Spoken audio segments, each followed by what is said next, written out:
All right, guys. So I finally tried Apple's Vision Pro. And, I have to say that before this, I expected that Quest would be the better value for most people since it's really good and it's like 7 times less expensive. But after using it, I don't just think that Quest is the better value. I think that Quest is the better product, period. And, the different companies made different design decisions for the headsets. They have different strengths. But overall, Quest is better for the vast majority of things that people use mixed reality for. Now, my friend Kenny is actually capturing this video on Quest's high-resolution mixed reality pass-through right now. We're just here in my living room, and you can see his browser windows and whatever else he's got running up here.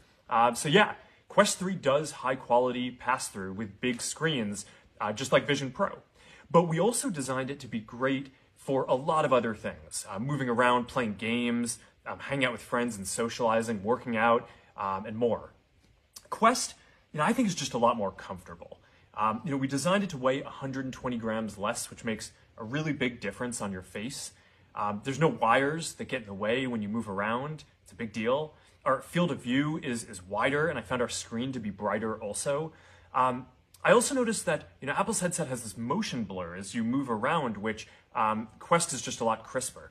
Now, Apple's screen does have a higher resolution, and that's really nice. But I was surprised by how many trade-offs they had to make to the quality of the device and the comfort and ergonomics and other aspects of the display and artifacts in order to get to that. Now, for input, Quest supports precision controllers that are great for games. Both headsets support hand tracking, but I found ours to be a little more accurate. Apple's eye tracking is really nice. We actually had those sensors back in Quest Pro. We took them out for Quest 3, and we're going to bring them back in the future. It's a nice interface. It's not perfect for everything, though. For typing or complex tasks, you're going to want things like hands or a keyboard or controllers or eventually a neural interface for those kind of inputs. Quest's immersive content library is a lot deeper. We've been working with studios building virtual and mixed reality games and other content for a long time now. And if you want to watch YouTube or play Xbox on a big screen anywhere you go, that's only available on Quest for now. So, when I look around, it seems like there are a lot of people who just assumed that Vision Pro would be higher quality because it's Apple and it costs $3,000 more. But, honestly, I'm pretty surprised that Quest is so much better for the vast majority of things that people use these headsets for with that price differential. Now, look, I know that, some fanboys get upset whenever anyone dares to question if Apple's going to be the leader in a new category. But the reality is that every generation of computing has an open and a closed model. And yeah, in mobile, Apple's closed model won. But it's not always that way. If you go back to the PC era, Microsoft's open model was the winner.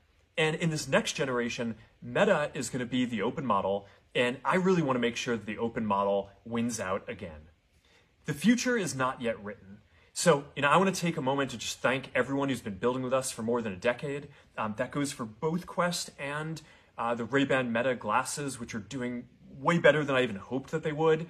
As the old saying goes, the best way to predict the future is to invent it. So I'll see you all out there.